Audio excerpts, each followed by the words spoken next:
welcome to the Reboot series. My name is Kelly Sletter and I'm delighted to be hosting this event brought to you by the City of Sydney and supported by the New South Wales Government's Business Connect programme.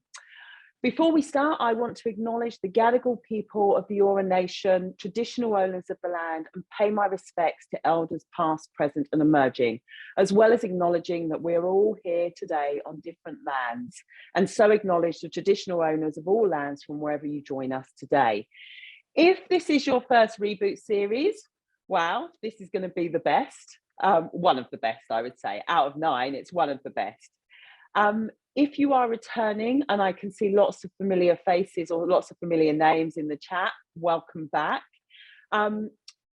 This is a series of free business webinars, a series of 9 free business webinars developed in response to the pandemic to support business recover, rebuild, engage and grow their customers and their revenue. And I can't believe this is the last session. It's been a phenomenal 9 weeks with some amazing speakers and experts in their field. And Rachel and I were just saying how quickly this has gone. Time flies when you're actually having fun. We've covered digital channels, we've covered branding, we've covered content creation, financial planning and more. And you can all watch all, for those of you who haven't managed to see them all, you can watch all of them. The amazing Rachel is going to drop a link in the chat where you can go back and watch previous recordings. Before we get into the session, I am honoured to welcome the Lord Mayor, Clover Moore, who would like to share a few words about the Reboot programme. Thank you, Kelly, and hello everyone. Welcome to the final event in our Reboot webinar series. I would first of all like to acknowledge the Gadigal people of the Eora Nation, the traditional custodians of our land, and pay my respects to the elders both past and present. We launched our Reboot series in 2020, running it into the following year, just as COVID was creating havoc with our local businesses. It was timely, with thousands of small business owners, retailers and creators joining up to learn from the experiences of some of Australia's fastest growing companies. That work has continued with the Reboot 2022 series, helping more local businesses and would-be entrepreneurs to develop, innovate and grow. This year we have been delighted to work with the New South Wales Government's Business Connect program to spread the series to businesses across New South Wales. So far, 3,600 businesses have joined the free business workshops, learning to sell online, to create engaging content, and to use the big platforms to accelerate their growth. Today is the final session of the 2022 series, and I know you will learn a lot from Tim Doyle, who is a remarkable Sydney entrepreneur with a great story to tell. Thank you, Kelly, for the expertise and insight you have brought to this series, and thank you to all the business aces who have shared their knowledge with our local small businesses. We've had wonderful feedback from this series and we hope that they have helped your business or your business idea to grow and prosper. It's been great to work with Business Connect to extend our reach to businesses across New South Wales. And I hope they have found the series as useful as our Sydney businesses have. Thank you all for joining us and very best wishes for your future success. Thank you to the Lord Mayor. I know so many small businesses have got so much out of this, and what I love about the team at the City of Sydney and Business New South Wales Connect is they actually really care about helping your businesses grow. So it's been an honour and privilege for me to be a part of this. I am so excited to bring you this session today, this session on growth hacking with the amazing Tim Doyle, who I will introduce to you in a second. We'll cover how to market your business, how to grow your business and build an audience, and insights into growth hacking. This session will be recorded and sent to you in an email on Thursday, but you can also jump on the links that we sent out as well and see previous recorded sessions. There is a Q&A function and you can use on the webinar today. Please put your questions in the Q&A, not in the chat, because otherwise the amazing Rachel and Katrina have to copy and paste them across. So it'd be great if you can help them out and use the Q&A function. At the end of the session, we are going to post a survey link. As we said, there's been over 3,600 businesses that have registered for these sessions. To get feedback is an absolute gift, and we hope that this will be run again next year. I hope it will be run again next year. So if you would like it to be run again next year, and if there are improvements that you can see that can be made, please, please, please jump on and answer that survey. As many of you that can answer it as possible is going to help improve it for next year and make sure it all goes ahead. So that's the session. Okay, I am going to introduce the amazing Tim Doyle.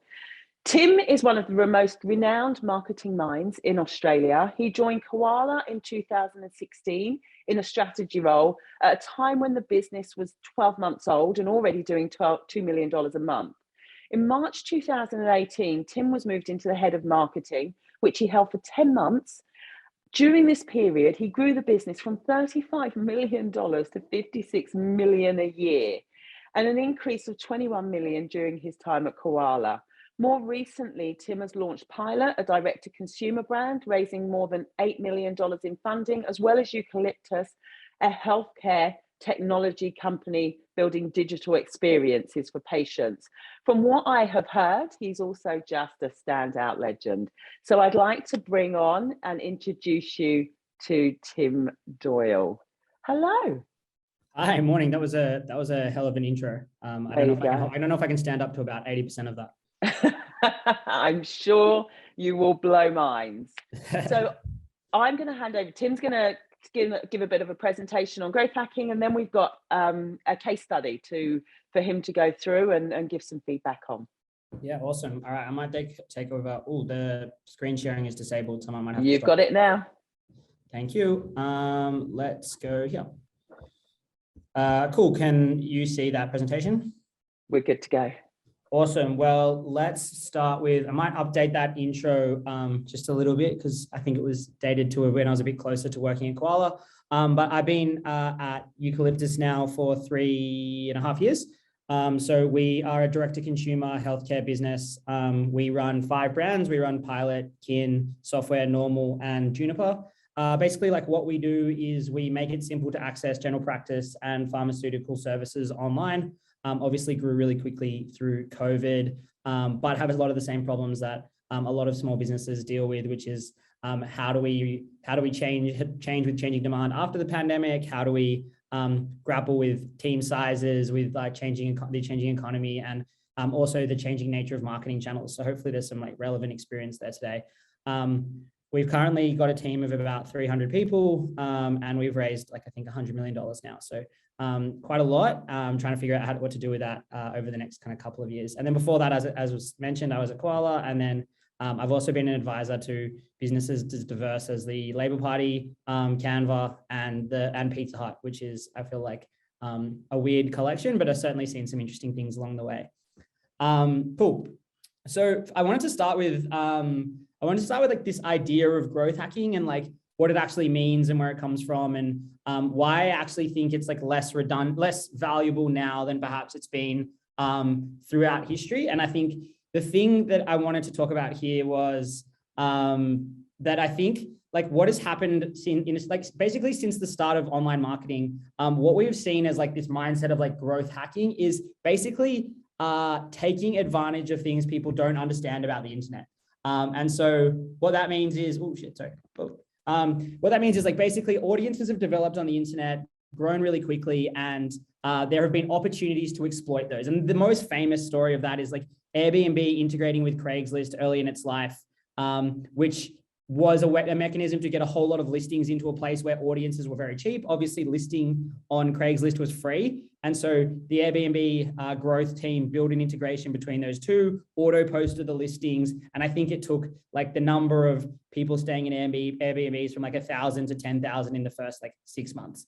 And so I think like that's the story, is lots of these moments of asymmetric upside by finding niches of the internet that are like underpriced and valuable. And I think the unfortunate thing is the bigger the internet gets and the more mature all of these things get, the less of these opportunities that exist, and the more growth is about kind of understanding the fundamentals of building in digital channels and understanding how to make these channels, and specifically like different tactics in e-commerce and kind of digital marketing work for your business. And so the reason I wanted to start on this slide is because I think no matter what you do, whether you're a restaurant, whether you're a service business, whether you're a digital health business, you actually have a really simple equation to run when it comes to how much you should spend on marketing and how you should think about marketing. And that is like, basically you're looking at your cost of acquisition. So how much does it cost us to acquire customers? And that is powered by some basic parts. The first is you have like your media dollars. So how much are you going to pay for eyeballs or for like ears or for whatever you want a base level of audience is? Obviously, if you're doing that alone, everyone has access to that. So it's very hard to differentiate on the cost of eyeballs alone. You've then got your ability to convert those eyeballs into dollars. So I think like that's where there's really opportunity to be differentiated, because the question there is like, how well do you do storytelling? And storytelling comes down to like the combination of production. And so how much you're spending making advertising or telling stories generally or making content. And then obviously the cost of team. So you've got to pay for people to do that. And that kind of the ability to make high quality content for cheap is the real key differentiator in building like modern digital businesses and growing modern digital businesses. And then obviously like before that, I think like one that is often forgotten about in a growth setting is like, how are we doing pricing and promotion, and how are we doing discounting, and how are we like pulling people into our business? And I think like basically across those four things, you're looking at the things that make up CAC. Or cost of acquisition. And obviously the way that you decide, I think most businesses decide on their cost of acquisition is how much of my margin am I willing to give up for marketing? And I think like our business, for example, we have a very high tolerance for cost of acquisition because we know that we're a very high retention business. And so if we spend money to acquire, we don't actually need that money to come back straight away. It can come back over 6 months and that will still be fine for us because we know people are going to stick around for multiple years. So I think one of the first decisions you need to make as a business owner or someone looking to grow a business is like, what is the mix of things that make up your stack? And like, how much are you willing to spend on media? How much do you want to spend on storytelling? And how much value do you want to protect in your product in order to produce the best outcome, which is the highest return on your marketing dollars? And so I think like the reason that I'm starting here is I think it's a really fundamental equation. And I think like you can see it applied, and I'll apply it in a couple of examples. Like, so I've done a lot of work with political parties, and political parties really have this as a fundamental challenge, right? So let's take, for example, like I think we're all kind of following on from like the teal wave kind of thing that happened in the independents in the last election. So there's a really simple decision that they have to make across these same levers. It's like they've got to buy call flutes or like outdoor advertising. They've got to buy radio. They've got to buy YouTube. They've got to buy TV. They're trying to decide constantly like how high production quality should we be going here. And I think like the decision that's hard there is the higher production value, the more trusted things will be perceived to be. But obviously the more expensive they are to make and the slower they are to make, and also the less authentic the campaign will seem. And then you're looking at like team dollars and you're going, well, do I spend money on a really high quality team of media buyers, or do I spend money on do I use volunteers in that instance? And how do I produce the best outcome for the small amounts of money that have been donated into the campaign? And then if you flip that thinking and you're looking at like a restaurant, media dollars obviously super sparse if you're running a restaurant. It's not like you can run big Facebook campaigns, so you're probably looking at a really low spend there. But production dollars and team dollars, you're probably actually looking to be a bit higher there, because the more content you make, that restaurant content and food content spreads really quickly on the internet. So you're probably looking to invest there a little bit more heavily so that you can scale. And then obviously pricing and promotion and discounts are like absolutely crucial to how you manage traffic flow through a business. And so I think like this equation is something that you really have to understand intimately, and you really have to have a deep kind of opinionated view on how your business does this best. And the question then is like, where can I invest my dollars in a way that nobody's investing their dollars in order to generate outsized returns? And for a long time, the internet, you could just do that on media dollars. You could buy Facebook, you could buy search. Not enough people were doing those things. And so you would build a growing, profitable business off that. The reality is that those tools have become easier and easier. And so you have to need to shift further and further down the stack in order to differentiate. And you have to be much more clever about how you're using production and team to make things work. And I'll give you an example here in terms of like how we think about these levers when we're promoting our prenatal vitamin in one of our brands. So what you have on the left there is you have 2 search ads. Search ads work on a very like auction-based system. And so it's very, very difficult to differentiate. We know that a click for prenatal vitamin is going to cost between $2 and $5. And then the differentiator between the 2 and the 5 is how good quality the copywriting is. So you're seeing two different versions of copy, and we're trying to win creatively there, but it's a very low creative channel. Writing search ads is very cheap. And so you're not actually going to be able to carve out a long-term advantage, because if you do, your competitors will just copy your search ads and get very close to you. So then you're looking at what's over on the right, and that looks like it's probably a Square Instagram ad. And this is, this is a referral program. So what you see here is we're actually switching to going to our customers themselves and trying to get them to do the selling for us, knowing that we have a very loyal base. And so this is an example of coming up with a promotional offer that like leverages free media to try and drive scale. And ultimately, like, this is what we do all day, every day, is think about these levers and try and work out what the best combination of them is. And I think like an example that kind of spreads for that is like in Kin, we have 3 people dedicated to making creative and 1 person dedicated to buying media. And we're constantly looking at like whether that's the right mix, because if we had less media buying and more creative, we could do more storytelling. We could probably be bigger on channels that are organic, but probably harder to actually guarantee those returns because media has a really like steady set of returns. And so I guess like this illustrates the first principle, which I wanted to communicate today, which is that ultimately what you're trying to come with is like to grow, you're trying to find the right mix of creative, media buying, and offer to grow the business. And that is a game that is like constantly being run and tested. But before we like get into that, I think there are actually just some hygiene things that are really important to communicate. And I think like succeeding online and building businesses online has gotten like much more complex and difficult. I think like if we were having this conversation even at the start of the pandemic, you could probably put most businesses on a Shopify store, run some Facebook ads, and at the very least get a little bit of traction. But those days are gone because the competition has grown generally across e-commerce and across digital businesses so much that like that essentially arbitrage opportunity has gone away. And so like what I've done here is I've tried to provide a list of like the very, very basics that you absolute must have before you even start to think about spending money online. And then the first one is you really need to have like analytics and specifically Google Analytics set up well. The next thing is you need to ensure that your Google business listings are done accurately and are showing properly. The third thing is you need your organic social accounts posting kind of probably 3 times a week is probably the minimum. But people also overdo this. Organic social posting doesn't have a big audience.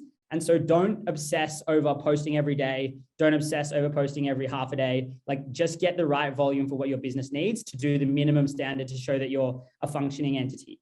And then you have branded keywords. So make sure that you're protecting your brand space on Google. It's quite simple. And then you then need on the website, email capture, a welcome flow are probably the 2 most important things.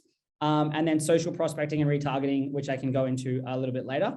And then you kind of have the opportunity there to start to build into like differentiation. And so what you can start to then think about is like how you use creative, where you can find mispriced media and where you can find complex CRM in order to grow.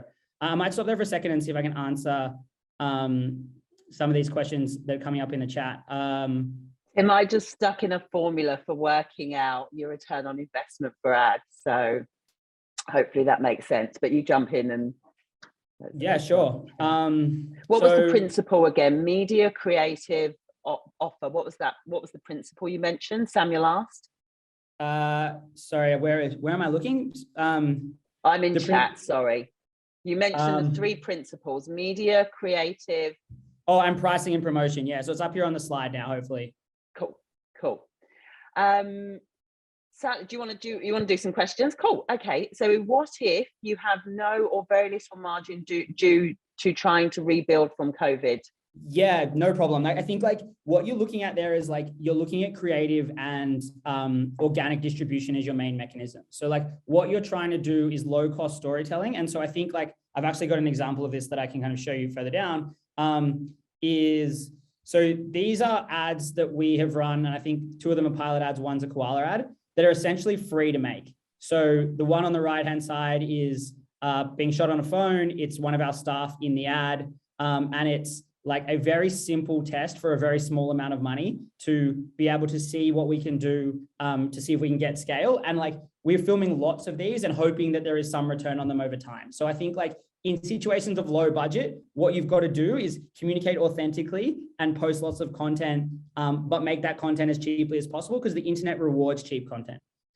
And I think that this flows into the second question from Jeremy as well, which is how can a business with 50K of monthly marketing budget compete with incumbents and spend $2 million a month? I think like the answer to that is like they're having to cover an enormous amount of breadth. So what they're having to do with that $2 million a month is do a whole lot of like above the line brand advertising and things that are very broad in order to bring in more and more customers. Whereas I think with 50K of spend, what you need to be really doing is focusing on the channels with the highest returns at that scale. So I think like in modern context, like what you're looking for is to spending money, like small amounts of money on the most direct channels. So I think you're looking at a combination of like YouTube being super powerful for you. And then like really conservative search strategies with really tight targeting to make that work. And then I think this flows into Carolina's question as well, which is what is the minimum budget that we need to invest to make these tests? I honestly think like run the creative as cheaply as possible. And then you only really need to be spending like $50 per test to really be seeing if you're getting some return on them. Tim, can I just add to that on creative? So just on small business and the 50K budget or whatever budget you have, what I'm definitely seeing with the big brands that I work with and the small independents, you know, one person band who's doing $5 here and $5 there, the actual content that's connecting and making cut through is that kind of real content that is the sort of TikTok content we're seeing. I'm seeing better results from that connection to audience and connection to purpose than I am seeing from some of the bigger brands where they can't necessarily use that personality to connect with the individual. Yeah, absolutely. I think like something that's missed in small business generally is like the value of authenticity. I think like people really appreciate people telling stories in an authentic way. And at a certain scale, you can no longer do that. You have to be acting as a brand. But I see a lot of tentativeness to make like authentic lo-fi content that is true to what your business does. And actually the returns on that type of content are enormous. I see the same trends as you see, which is like people really getting around and having like a really positive reaction to content that communicates in a lo-fi authentic fashion. Okay, just to keep going here, I think like I wanted to quickly dive into something that I see as like something that people miss all the time, which is like getting your email flows right. And I think this is essentially free. And I think in the case study we're going into, there's a good example of like where this could be improved is what you want to be doing is you want to be like putting a email capture on your page. And I think I've got an example for Culture Amp here, where what they've done is they've got a big pop-up. It feels obnoxious. A lot of people are conservative about it because it feels obnoxious. But the reality is it's kind of like a staple of the modern internet. And what it does is it captures emails by providing some value to customers as soon as they get in. And so whether or not that value is a discount, or if you're a service business, it might be some free content, or whether you're a, you know, like information heavy business, which is like gives you a free access to part of the product. It's really, really important to make sure you get these things right. And then use that as the trigger for the next piece, which is like, get your welcome flow nailed. Like do it before you even start the business, which is, and I think here's an example, which is like deliver the value you promise straight away.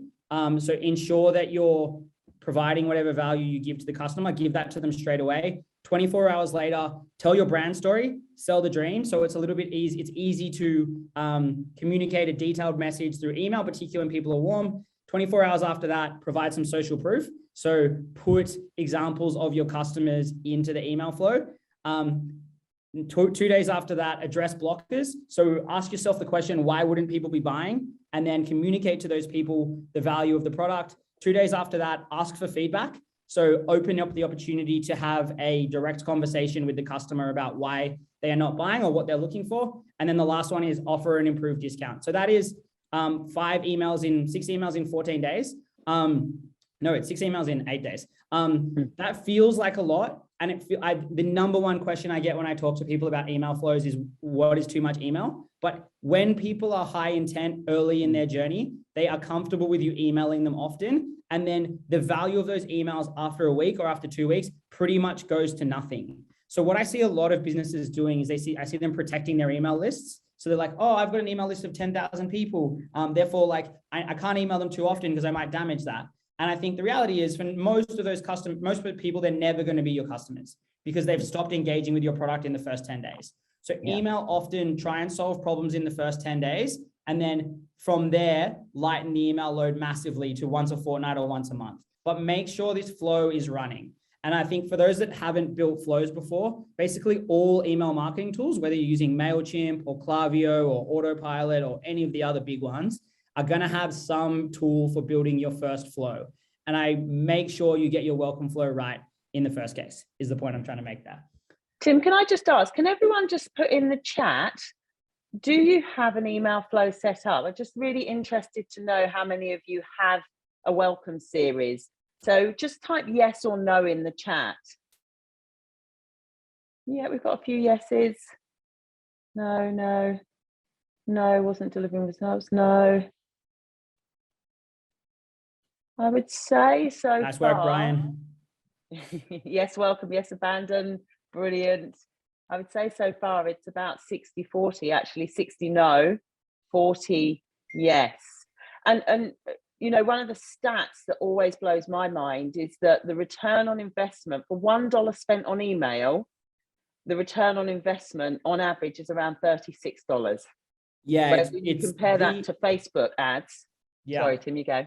Yeah, no, I was just going to say people love sexy channels. People like, so people really love the new big sexy channel, whether that's Facebook or TikTok or whatever it is. And email is just a safe banker across. So we have 5 brands and we are probably sending in excess of 500,000 emails a month.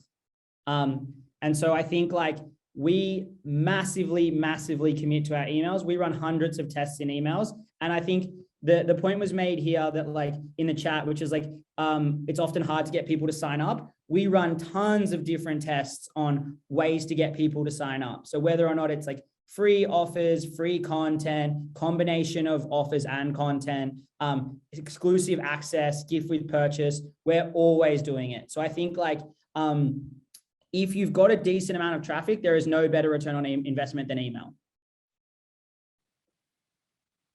Awesome. Cool. So just moving on. So next thing I wanted to talk about is Facebook. And like, I think, look, the reality is if you're going to do small amounts of advertising in a small business context, there is still no better channel than Facebook and the combination of Facebook and Instagram, but it's nowhere near the channel it was 3 years ago. And so what I wanted to show you, I can answer that question in a second. But what I wanted to show you here on the right is this graph, right? This is the cost of 1,000 eyeballs on Facebook from the start of 2021 to the start of 2022. So what you're looking at is it started at around $10 pre-COVID and it finished around $20. So that meant that like, even if your advertising is as effective as it has always been, you are still going to get half the effectiveness. So we are facing a huge crisis in like digital advertising, which is that these channels don't work as well as they once did. And so what I wanted to spend a lot of time today on is like, how do we deal with this challenge and how do we actually like continue to grow, which is in a world where things are consistently getting more expensive. And I think like, the first thing I want to talk about is you need to ensure that you're meeting the base standards of Facebook. So like there's a world in which, sorry, I'm just getting distracted by the chat. 1 second. We'll manage that. We'll manage that. You just keep going. No problem. So I think like the trap that a lot of small businesses are falling into with Facebook costs rising is they're like adding complexity to their Facebook accounts. And the reality is that Facebook is a channel that is now about simplicity and storytelling. So like what I would massively suggest you do is have one campaign, make it super broad in terms of audience, and then have a couple of ad sets that are like audience based, but still very broad, and then run as many different creative tests as that you can. So like principles that I'd love to kind of you take away from today is like, don't worry too much about audience, try lots of creative, kill things that don't work, and never pay an agency more than 14%. I think like that are things that I've seen that people should never do. And that's just the base level of getting Facebook right at small budgets. But now we know that's not going to be enough. And so I think like what we need to ensure we understand is that the key differentiator to continue to make these channels work is creative and storytelling and doing it at low effort. And so what I've done on this slide here is I've showed you examples that I brought up before of like really, really cheap ads. So what that middle one is that just a social proof ad, and social proof ads are so important. So I'm assuming that most of you will be collecting reviews for your business. I can talk a little bit about that later, but what we've done here is we've just taken a combination of our best reviews, put them into a text-based Facebook ad, run them. And then what we've then done off the back of that is we've taken the best performers of these review ads, and then we've turned them into that video on the left.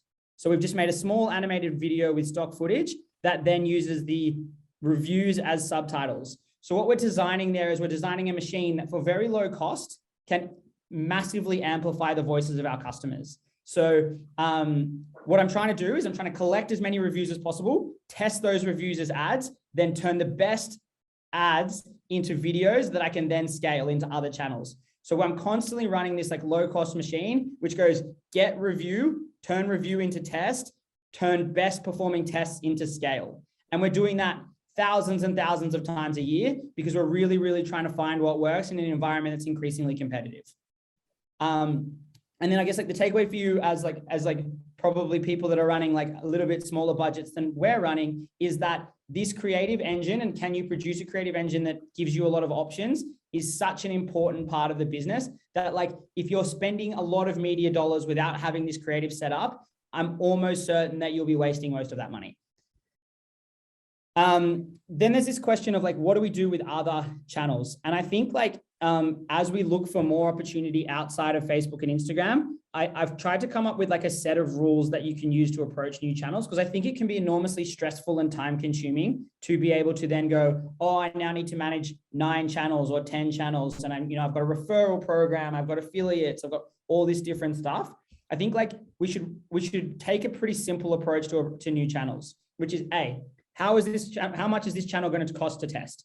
And I think what the benchmark should be here is like, how does that compare to what I'm paying for audiences now? So if you're paying $20 per 1,000 impressions on Facebook, or you're paying $40 per 1,000 impressions on TV, et cetera, what am I getting against that? So I think like, for example, TikTok at the moment is like $3 to $5 per 1,000 impressions. So the question that you're then asking yourself is like, can I make this work 1/6 as effectively as my Facebook does?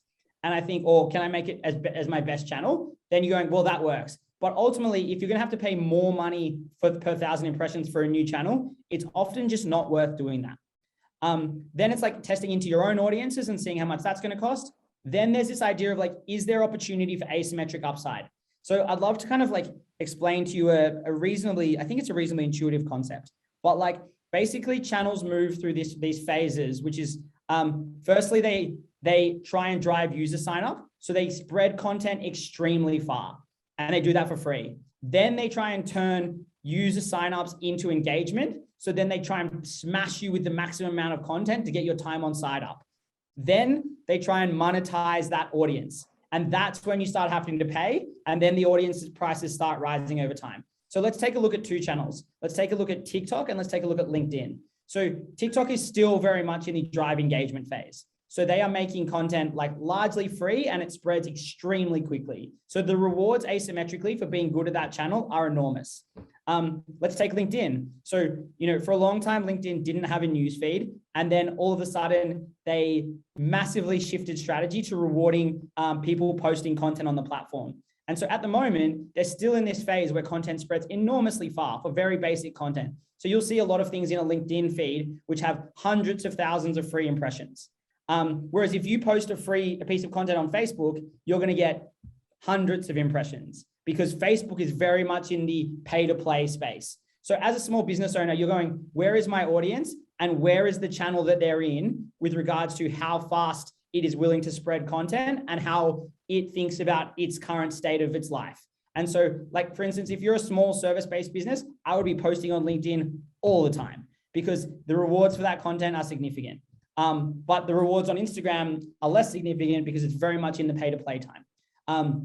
So once you've kind of figured out that, is there an opportunity for asymmetric upside? The next thing that you absolutely have to understand is like what kind of content works natively on the channel. So you need to understand what type of content is spreading and abandon all things that have worked for yourself, like before format wise, and make content in that format if you can.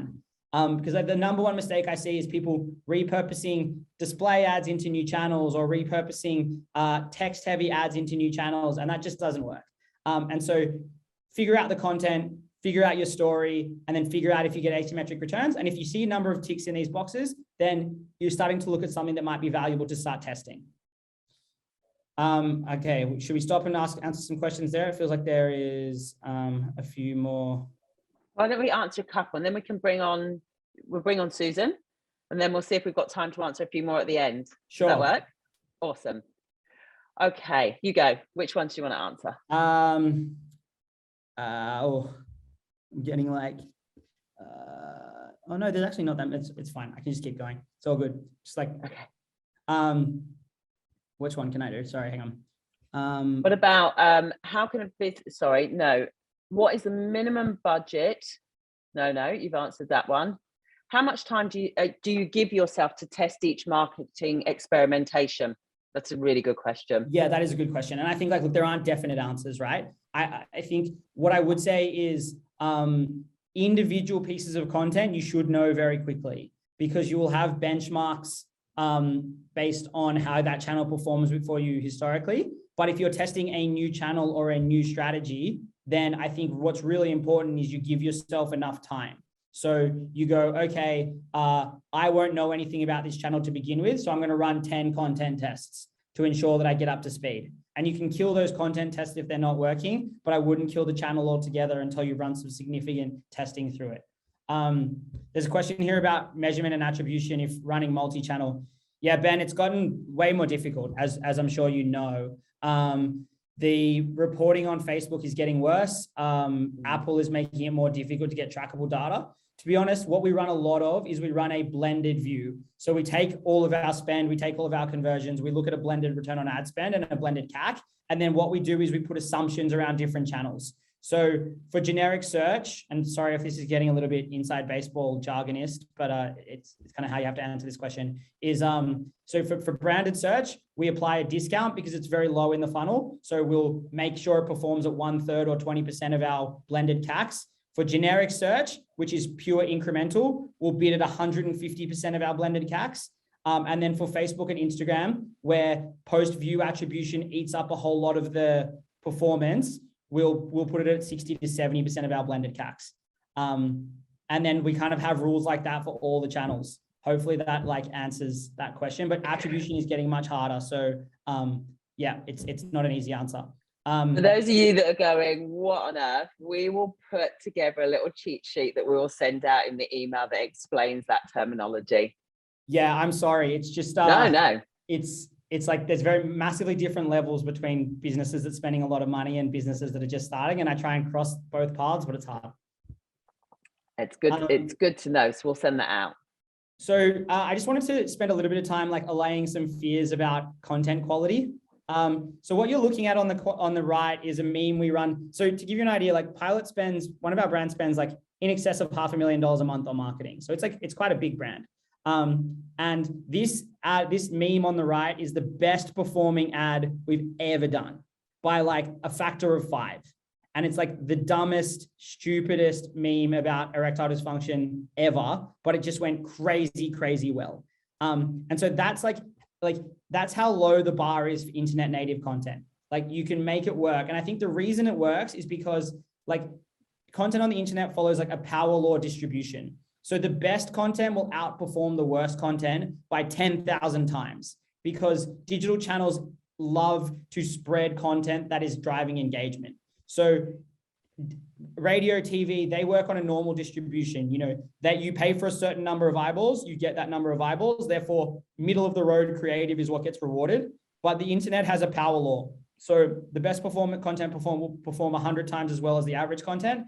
And your responsibility is to test as many types of content as possible because we don't really know what success looks like apart from being native to the channel. So that's the kind of really important point I'd like to make there is like, you know, some of the dumbest stuff can do the best. But, that's not the end of tactics that work. Like, I think what we really need to understand now in modern marketing is that you need to be looking outside the base level digital tactics. And so I think this is an example. We have a sex toy brand for those that don't know that. And what that ad on the right is, it's like we parked a truck outside of a COVID testing center in the first few days of lockdown in Bondi. Like there was like 50,000 cars going past that. And that had huge returns on that investment because that cost like $6,000. And I think we ended up selling like a few $100,000 worth of product off the back of it. But I think like the lesson there is you can be like, oh, that's a fun stunt. But I think like what really drove that to success was actually what sits behind that, which is we go down there, we take a picture of the billboard, we then release a press release. We then also run campaigns through a platform called Linkbee, which is like sponsored PR content. And we combine all of those things to ensure that the spread happens as fast as possible. So like creating moments of hype and then understanding the machinery that sits behind them to allow content to spread is really, really important to creating outsized returns. And I saw someone commenting on my use of asymmetric upside as like lingo, but I really think like being able to do small investments that create massive scale without having to invest heavily in them is one of the most important principles of modern marketing. And so I think like that's where it's really, really important to understand that. Cool. So Love that stuff, but I think like time-wise, it's probably best to let's bring Susan on because I can't wait to share with you Susan's story. So Susan on. Susan from Ed Screening. Now, I'm not going to introduce you because we talked earlier and the passion you have for the brand, I'm going to let you go yourself. Susan McKendry, please tell us about your brand. Oh, thanks, Kelly, and thanks, Tim. Hello, everyone, and thank you so much for including us today as one of the case studies in this amazing Reboot program. We're just loving it, and we're super excited. And Tim, that presentation was amazing, and I learned so much. Unfortunately, most of it was all the things I'm doing wrong. So I feel very lucky to have this opportunity. But just to give you a little bit of a background, my name is Susan McKendry and I am the CEO and co-founder of a new Sydney-based startup called Ed Screening. And our team at Ed Screening is developing a comprehensive online educational screening program that is specifically designed for children aged 4 to 18 years. It is a simple evidence-based tool that instantly screens for common learning differences like ADHD, ASD, giftedness, and specific learning disorders like dyslexia, dysgraphia, dyscalculia, and more.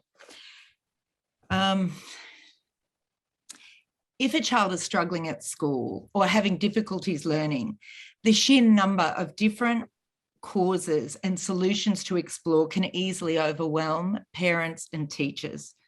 Also, the time and the financial costs involved in getting a proper diagnosis will often mean that children with learning differences will fall through the cracks. And that is the problem that we're trying to solve. So the Ed Screener will be available completely online and will offer all parents and teachers an easy, trusted and affordable way to find out more about their child's individual way of learning and how they can help. On average, 1 in every 4 children learn differently. Ed Screening was created with the help of some of Australia's leading educational experts and has been endorsed by academics as an excellent way to identify, understand, and support childhood learning differences. So now that that's over, and that's a little bit about me, now we can move on to Tim. Awesome. So that, I mean, such an incredible story. Like, congratulations on getting this far. And I think like it's a hugely high potential thing. I think like the best way to approach this this kind of advice is, I think, like very low context. So you'll probably know best. So don't assume that like I know best because I probably don't. But I think the best way to think about it from my perspective is like, let's work from the bottom up of like the stack of things that we care about. So like, let's look at how the offering is set up. And I think like you want people to pay for this screening exercise at some point, right? So I think like the question then is, okay, people are going to land on this website and they're going to be a bit confused as to what's going on because it's a new type of product. And so how do we give people enough certainty that they're willing to part with their dollars. So my first piece of advice would be like, can we give someone some free value that builds their confidence in your ability to provide something more valuable? So I think like a freemium style model would be really powerful here, which is, hey, do the quiz and we'll provide you with some insights off the quiz. And then off the back of that, we will monetize a full profile, or we will monetize access to specialists, or we will monetize something more comprehensive and like long-term. So I think, how can we give some value away for free to build trust in order to then monetize a long-term relationship with this student or with this family? I think is like my feedback on business model. Then I think on the website itself, like there are some really basic hygiene things that I think will stop people signing up. So for the first one is, for example, it's really text heavy all the way through, and there's not a lot of call to action buttons and not a lot of places to actually get going. So I think, like, for example, if you want to scroll all the way back up to the top, I think, Kelly, you must be driving. There's no, above the fold, which is on the first screen that you open on a desktop, there's actually nowhere to click unless you're up in the top bar, but that's actually not a clear place to sign up or get started. So this initial panel here could be rewritten to be quite a bit shorter. So I think, like, do a simple test to understand your children's learning profile. Get started. That's all that should say. Then we should move most of this panel down into the second panel. And then these is like 3 key. So I think build these into icons. So understand your child's learning strengths and needs, receive custom strategies to help them thrive, research-based evidence, research-based, expert endorsed, have icons and call out each of those horizontally across the page, then move down into like the case study and the explainer stuff below that. But 50% of traffic will never move below the fold. So you need to get this bit above the fold right. You need to get a button in there. You need to have a really simple call to action. That would be my like starting point on making sure that you have the conversion proposition really nailed. And what we talked about with free email signups, right? So maybe a pop-up that says, hey, here is sign up for a base set of materials about how different children learn or something. And then let's use those signups to build a welcome flow, and let's use that welcome flow to bring people back into the test. So then once we've got these basic mechanisms signed up and set up, then we can start to think about where distribution should happen. And I think this is ultimately because you've got a very engaging, low effort first version of the product. I think what you should really be doing is trying to be driving, if you're going to run advertising, drive the quiz, like BuzzFeed build a whole business of quizzes. Like, what is the basic version of things that can drive, you can say, you can run an ad that says, hey, have you ever wondered about, different parts of your child's learning experience? Do the quiz now. Then use that to the free version. And then you've got people in the CRM, and then you can move them to the paid version from there. And I think this is a really common type of business model that is really popular. A call to action. Sorry. I'm really sorry about the acronyms. I'm too stuck in my own head. That's okay. I'm a fast learner. Make sure we're driving to action. So get started, go now, sign up, like all of these type of things that are action oriented, make sure that we're pushing to those quickly. This is another example, right? This page is too text heavy. So could you replace some of this text with a quick video? Could you simplify it to 3 key points and then explain is where people need it. So the internet is basically built out of 2 types of people that want to get to their solution quickly and people who want more information. At the moment, you're making it too hard for the people that want to get to their solution quickly, and you're smashing people with information, which confuses and causes people to leave the page. So principles, and this is applicable for everybody, let action-orientated people solve their problems quickly, and then build a path for people that don't want to do that to get the information they need. So fast paths to conversion, density when required, is basically a really applicable principle to web design.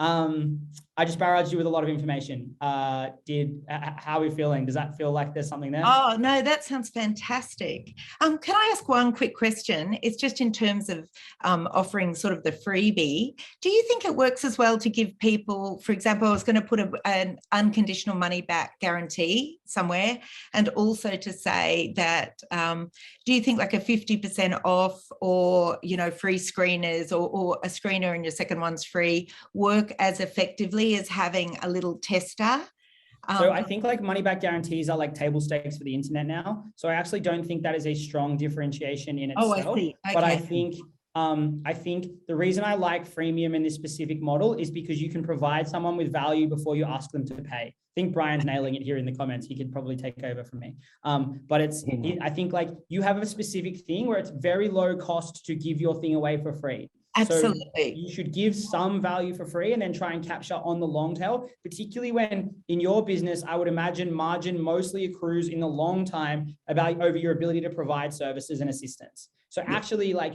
destroying some value in the upfront transaction to create a long lifetime value proposition for customers, really powerful business model. And I definitely think that's where you should start. Okay, thanks, Tim. That's brilliant. Thank you. Awesome. Thank you, Susan. Honestly, I cannot wait to hear you come back next year, hopefully, and talk about how you've built and grown this amazing business. Because just hearing this is so aligned to your story because you've been through this, and hearing that story is just phenomenal what you've managed to achieve in such a short space of time. And with all of those tips, I'm sure you're going to go on to just blow this out of the water. So good luck. Thanks again. All right, we might jump in and just answer some quick questions before we wrap up the final series. I'm actually quite sad about it. Let me just stop share because this has been such an enjoyable 9 weeks. This is not work. This just isn't work. All right, I'll ask you, Tim, how about that? Does that make it easier? Yeah. How long after a person is on your page should you have the pop-up to capture emails? Great question. No hard rule, but I think like 10 seconds minimum, 30 seconds maximum. Most people aren't spending 30 seconds on your page, so never make it further away than that. Awesome.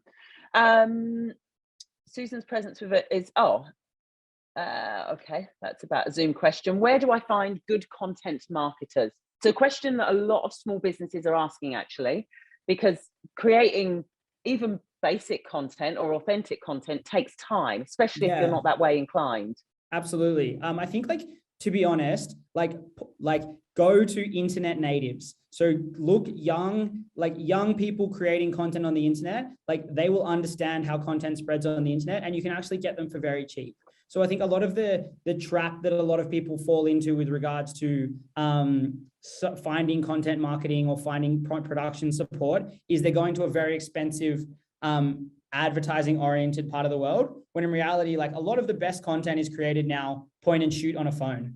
So I think like find someone in your sector that you like, that is making content and try and engage them, or even like, take a bit of a leap of faith on students or recently graduated people. We have tons of really young video editors, content writers, things like that here, because we know that they understand how the internet works. And is there any platforms in the early stages, Tim, that you use to get those people, or would you just go out to unis and ask for interns? Yeah, I think like there aren't great, like, so for freelance design, you can use Upwork, and Upwork works really well. But I don't necessarily think that helps with the production side of things, because you kind of need to be in person. And so there are less low cost options available, unfortunately, that I certainly haven't worked with any outsourced low cost options for that. Okay. So approaching unis for interns, there's some great innovation interns at the posting content producer is a title that's really emerging as a kind of catch-all thing for young people. And I think like content producer or content creator are titles that you can put up as internships, and that will be attractive to a lot of people. Yeah, awesome. Claire's an artist illustrator. Amazing, Claire. I've seen some of your stuff, and I want or need my business to grow, but does that mean I should be considering and planning to have a team to make that growth actually possible? Or in other words, can a small business aiming to stay relatively small but be profitable still grow effectively without hiring more staff? Yeah, I think you really can. I think like particularly in a visual medium, like you're obviously a talented visual creator yourself, and I think therefore it should be about like, can we find distribution for your work in a way that is low cost? I don't think it requires professional support. Like the very basics of like digital advertising or posting content or, running like blog style content in different channels can be done largely for free. So I wouldn't be quick to hire. I think it's like the challenge is, where can I take the assets that I've already got and already made, and where can I put them in channels where they have the chance to spread at low cost? Awesome. Tim, I want to say thank you to you for giving up your time and also the donation you made to the malaria cause.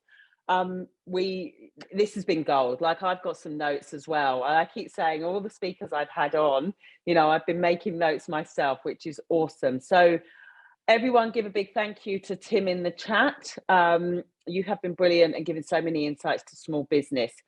This is the last session. So 9 weeks, some amazing speakers. You can watch them back. I want to say thank you to the City of Sydney for putting these on, and the New South Wales Government's Business Connect programme for supporting these. I'm absolutely super grateful to have been part of this. I've actually made some new friends along the way, and some of you I'll be coming to visit your businesses over the next few weeks. So thank you for allowing me to be part of this. I want to give a quick shout out to Rachel and Katrina. So Rachel works with me, and she has been doing all of the clips and sending all of the information through and putting all the links into the chat, and just basically keeping everything organized and making sure that you get all the knowledge from the people that are speaking. And Katrina is with City of Sydney, has been doing all of your emails. So, and basically pulled this whole thing together. So I've literally had to turn up and get to hang out with amazing people like Tim, Naomi, Lisa, and they have done all the work in the background. So a massive thank you to Rachel and Katrina Dunn, Rachel Lee and Katrina Dunn at the City of Sydney. As I mentioned in the beginning, please, please, please, the City of Sydney want to move forward and do these things again. They can only do that with your support and your feedback. If you can please fill in the survey and give as much feedback as possible to help make this even more awesome the next time, that would be amazing. And one last thing, over the course of the last few weeks, we've given you a load of templates. If any of those that you've missed those, from website design to creating content, Rachel's going to drop a link in the chat that you can go and download all of those documents. Tim, it's been awesome. It was great having you on. Thanks, everyone. You have the best day. Everyone else, thank you for your time. Have the best week. And I have thoroughly enjoyed this. Thank you.